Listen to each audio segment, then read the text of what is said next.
दोस्तों हमसे सबसे बड़ी गलती ये होती है कि जब हम अपना ग्राउंड फ्लोर यानी ग्राउंड फ्लोर का छत की ढलाई कर लेते हैं। जैसा आप यहाँ पे देख रहे हैं ग्राउंड फ्लोर की छत की अभी ढलाई हुई है। अब यहाँ पे जो है पहले मंजिल का ऊपर का काम हमें कराना है।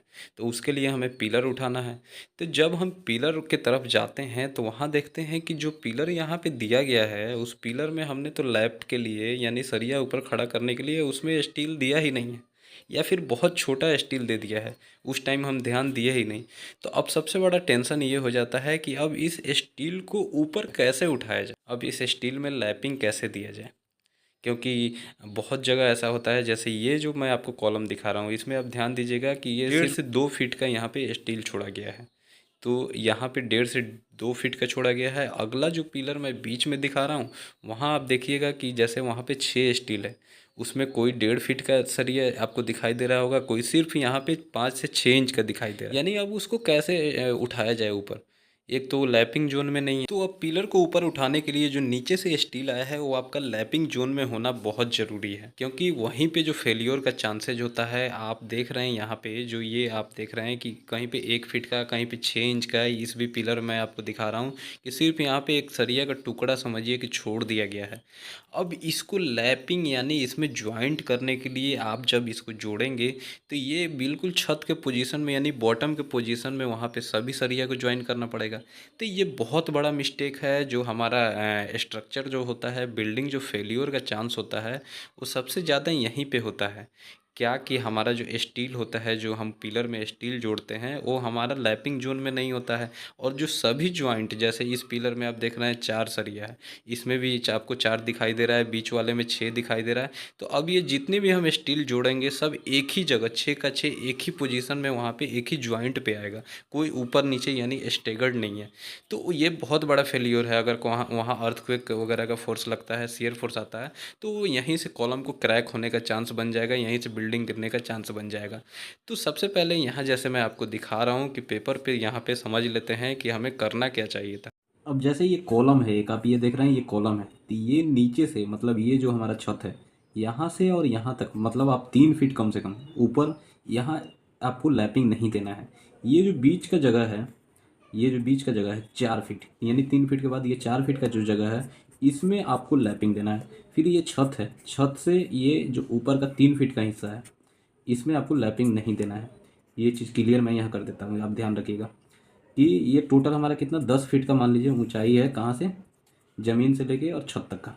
तो उसमें 3 फीट नीचे से फिर 3 फीट ऊपर से इसमें लैपिंग आपको नहीं चढ़ानी है। जो बीच का हिस्सा है 4 फीट का इसमें आपको लैपिंग देनी है। अब लैपिंग कैसे देनी है जैसे मैं आपको यहाँ बता रहा हूँ। एक आपको स्टील ये हो गया, ये आप देख लीजिए 3 फीट का, ठीक। अगला स्टील जो है ये ऐसे आएगी इसी लेवल से, ये हो गया 4 फीट का। फिर वैसे ही एक और यहाँ पे स्टील रहेगा वो भी 4 फीट का। फिर अगला जो आएगा वो आएगा 3 फीट का। यानी एक छोटा एक बड़ा आपको लैपिंग देना है, और ऊपर से जो लैप आएगा वो जॉगल मार के ऐसे आएगा। अब ये ऊपर से जो लैप आएगा आप देख रहे हैं ये जॉगल मार के ऐसे लेना है। जैसे मैं आपको आगे यहाँ वीडियो में भी दिखा रहा हूँ, ये सब जॉगल मारना है, जॉगल मारना है। जैसे कि ये आया हमारा रॉड, ये ऊपर से आया, यहाँ से जॉगल मारना है। अब ये जो जॉगल ये जो है यहाँ से जहाँ से ये जॉगल हो रहा है ये कितना होना चाहिए, ये यहाँ तक ये जो लैप लेंथ है ये हमारा, ये हम 12 mm का स्टील यूज कर रहे हैं। हमारा पिलर जो है 12 mm स्टील से बना है। तो ये जो है आपको कम से कम जो यहाँ पे 2 फीट का रखना है, 50D के हिसाब से 600 mm 2 फीट। ये यहाँ से यहाँ जहाँ से जॉगल मारा गया है वहाँ से ये 2 फीट आना चाहिए 600 mm। ठीक है, ये चीज़ आपको याद रखना है। और आप ये समझ गए क्लियर कि कहाँ पे आपको लैप रखना है। 3 फीट के ऊपर एक सरिया आप 3 फीट की ऊंचाई पे यहाँ ले लें, अगला 4 फीट की ऊंचाई पे ले लें। अगर 4 सरिया है तो फिर अगला 3 फीट की ऊंचाई पे ले लें, फिर अगला 4 फीट की, यानी स्टेगर्ड में एक बड़ा एक छोटा, एक बड़ा एक छोटा, ऐसे इस पे आप अपना लैप करते रहें। तो ये होता है सही तरीका। तो जब भी आप अपने छत की ढलाई करवाने जाएं तो सबसे पहले आपको जो ये पिलर नीचे से आ रहा है इसको ध्यान रखना है कि ये कम से कम 1 मीटर यानी 3 फीट के माने छत से 3 फीट ऊपर हमारा ये सरिया निकला होना चाहिए। अब 6 स्टील है तो 3 स्टील आप 3 फीट का डाल दें वहाँ टुकड़ा, और 3 स्टील वहाँ पे 4 या 4.5 फुट का डाल दें, यानी छत से आपका 4 साढ़े 4 फीट ऊपर और छत से 3 फीट ऊपर। तो आपको जब आप छत की ढलाई करने जाते हैं तो जब सरिया बांधा जाता है छत में यानी बीम में छत में, तो उसी टाइम आपको अगर उतना तक ही आपका नीचे से पिलर आया हुआ है तो उस टाइम याद से आपको एक टुकड़ा जितना भी का आपका ये कॉलम बन रहा है, 12 का 16 का स्टील इसमें यूज हो रहा है, उतना बड़ा आपको एक पीस टुकड़ा उसमें डाल देना है। जैसे इसमें चार तो 2 स्टील आपको यहाँ पे कम से कम 3 फीट का डालना है और 2 स्टील यहाँ पे 4 पीस का डालना है, तब जाके लैपिंग जोन में आपका ये स्टील जाएगा। अब सबसे बड़ी गलती तो तब होती है जब आप ठेके पे काम देते हैं और ठेकेदार या मिस्त्री उस कॉलम को लैप करने जाता है यानी ज्वाइंट करने जाता है, तो ठेकेदार अपने मर्जी से उतना ही सरिया निकला हुआ है 5 इंच 6 इंच 1 फीट और उसी को लैप चढ़ा देता है, लैपिंग वहीं पे जोड़ देता है, चारों का चारों सरिया 6 का 6 सरिया उसी पोजीशन पे और आपका पिलर खड़ा कर देता है।